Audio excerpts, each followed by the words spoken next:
This is a stimulus update and daily news report. Got some major updates to share with you as the economy crumbles, food prices are high, gas prices are high. The $2,000 per month stimulus check may be making a comeback. I'll play you a video clip of the reasons why there should be a $2,000 monthly stimulus check, how it can be paid for, how it could become a reality. You don't want to miss what's said there. I'll play you all the details with what's going on there. Also, the latest of the record high gas prices, how the U.S. added more jobs, and I'll give you some other important updates as well. Hope you're having a wonderful weekend. If you appreciate the fact-based, fast-paced updates, hit the like button down below. So, payrolls rose 390,000 in May, better than expected as companies keep hiring. So, this is in terms of how many jobs. The estimate was going to be 328,000 from Dow Jones, but it was at 390,000. Unemployment rate held at 3.6%. Encompassing jobless rate edged at higher to 7.1%.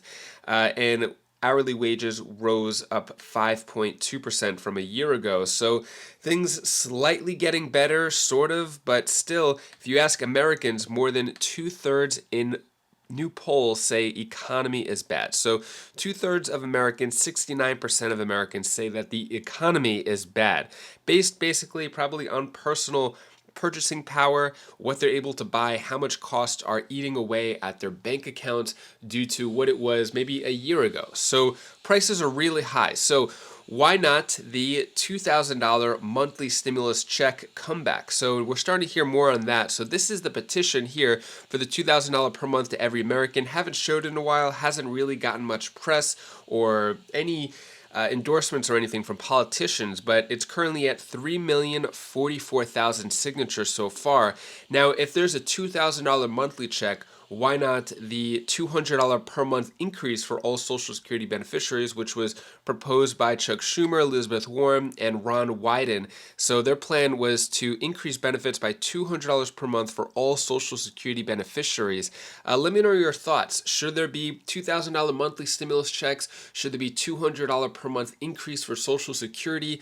Let me know your opinions on these matters down in the comments below. Next up, I'll play you the video clip of why there should be $2,000 monthly stimulus checks through a universal basic income on a federal level where every American gets these checks. Let me know your thoughts. Good idea, bad idea? Take a look at this video clip right here. Americans are starting the summer worried about money, with almost 70% saying that the state of the U.S. economy is bad. President Biden addressed some concerns in a new Wall Street Journal op-ed this week titled, "My Plan for Fighting Inflation."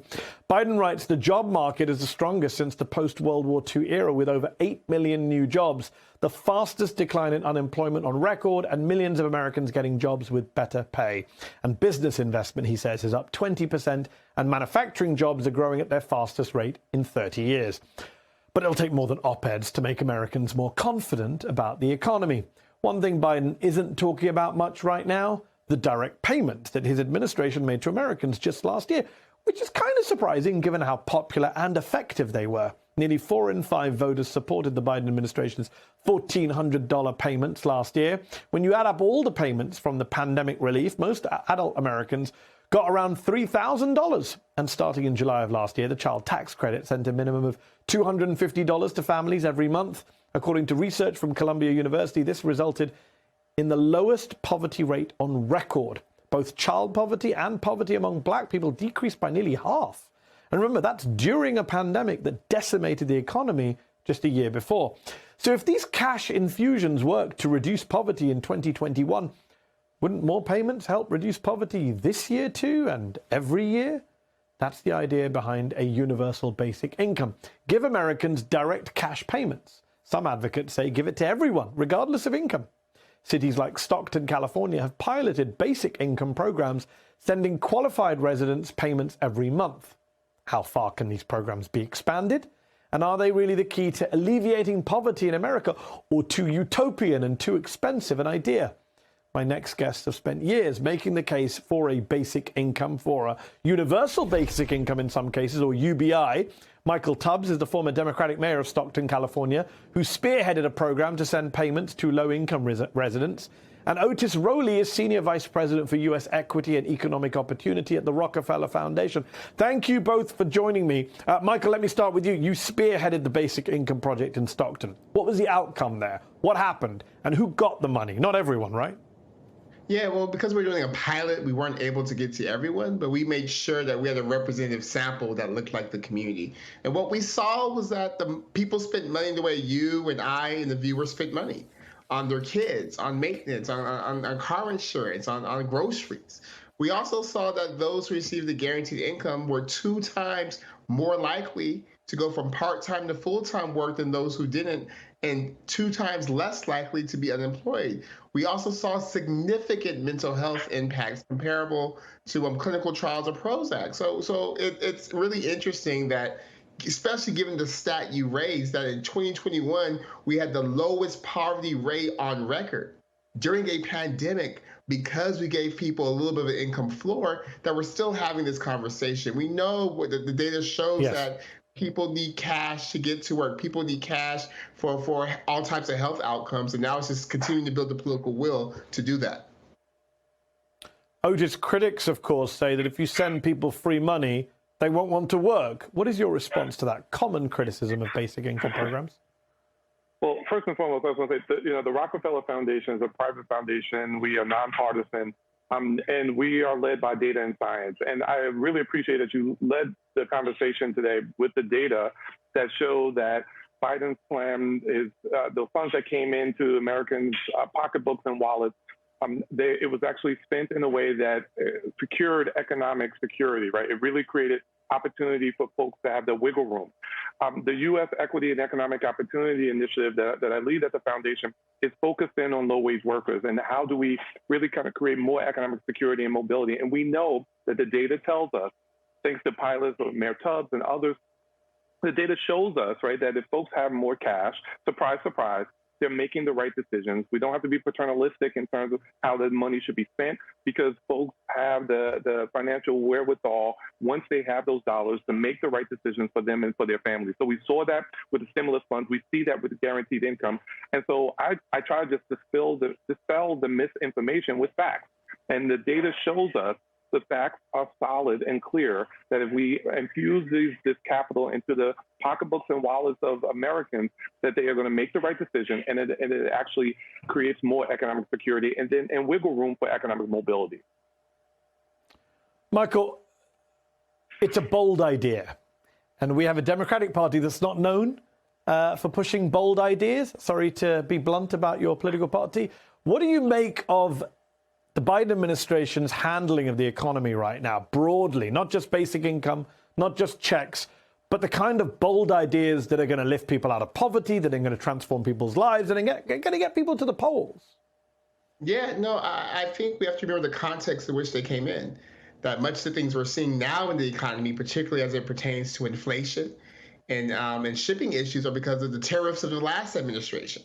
And that, I think, given that context, given the pandemic, no one's perfect, but the Biden administration has tried and has done a lot to increase infrastructure spending, but also the child tax credit. It wasn't that the president didn't want to get it done. The president literally went on TV and said, "This is my top priority."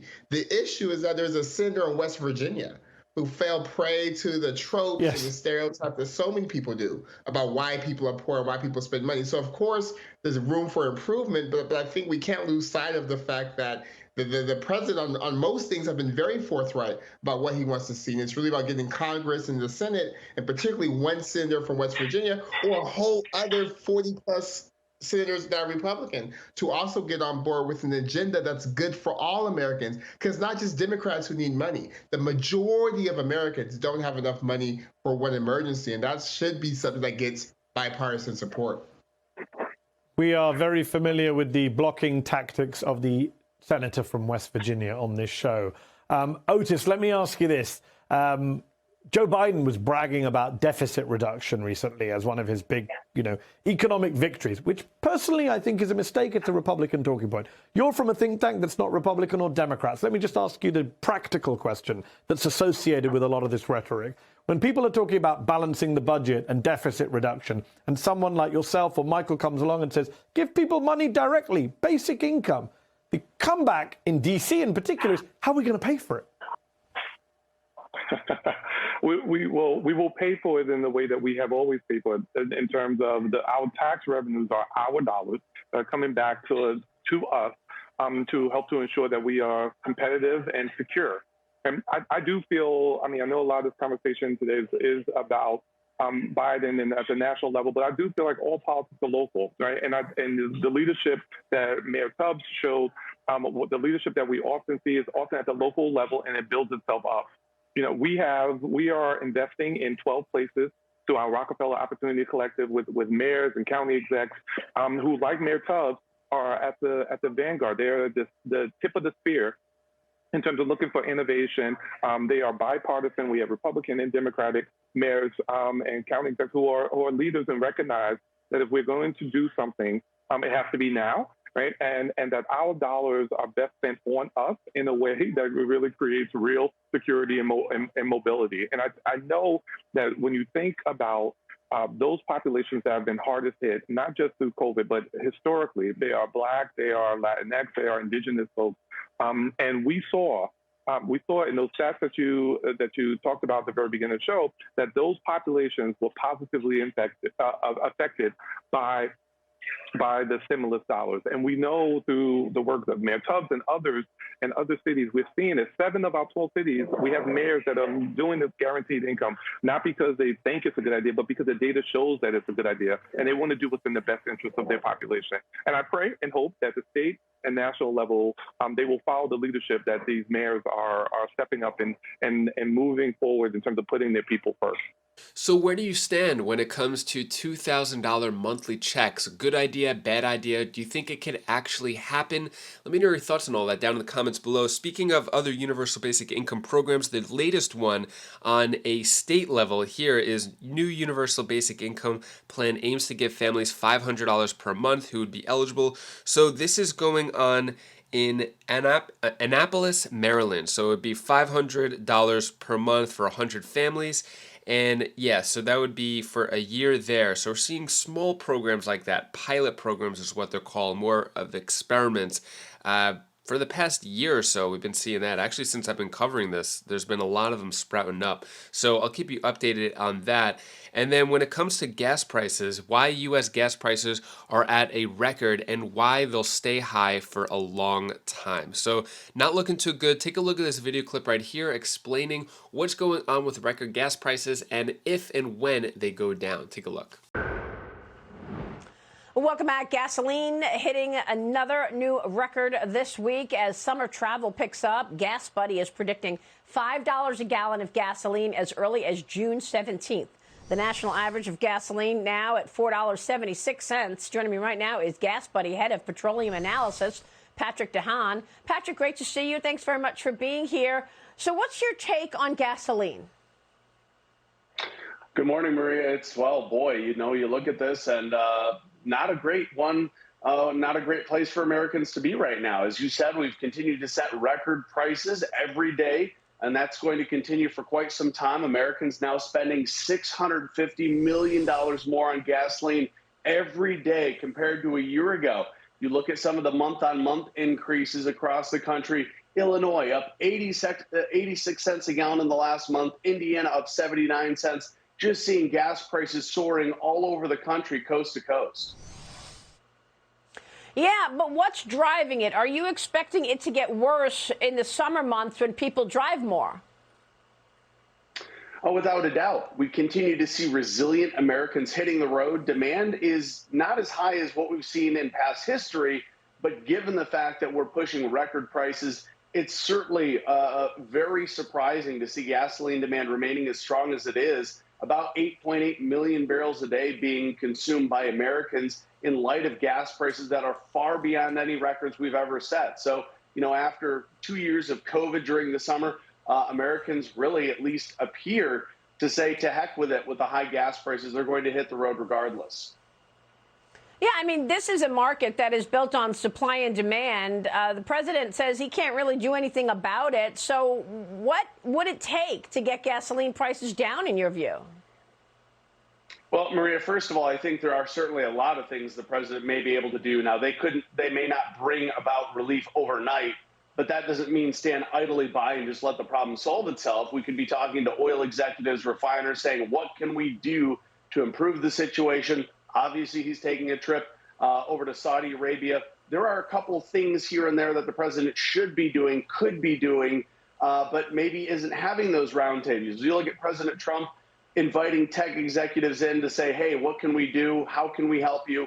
I think the Biden administration is to the point where they should be doing the same thing to refiners, saying, what can we do? What red tape can we cut to improve the situation? But that's not happening yet. Why is it so much more in California? We talk all about the average price at $4.76 a gallon, but then you go to California, you see signs of $8 gasoline.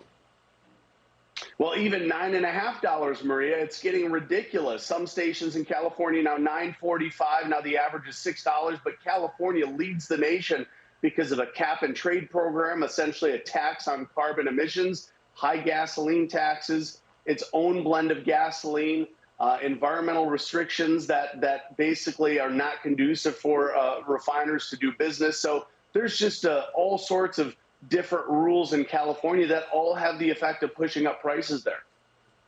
Ah, that makes sense. So where is this going now, Patrick? In past periods of high gasoline prices, did it change behavior? Does it impact economic growth? What's the impact of this? Well, Maria, so far, Americans continue to fill their tanks. And, eventually, if we do get over that $5 a gallon price, that could be the psychological barrier that causes Americans to really rethink. Now, the pinch at the pump isn't quite as bad as it was in 2008 if you factor in inflation, which has been rampant. So we're not maybe to the point yet where people are ditching their cars and starting to bike or walk or take mass transit to work. But I think we're going to find that point potentially later this summer, and it could bring an economic slowdown along with it. So it's pretty crazy. My friend here in Myrtle Beach has a pickup truck, 36-gallon tank, and I think he paid $170 or something like that to fill up his tank the other day, which is crazy to think about.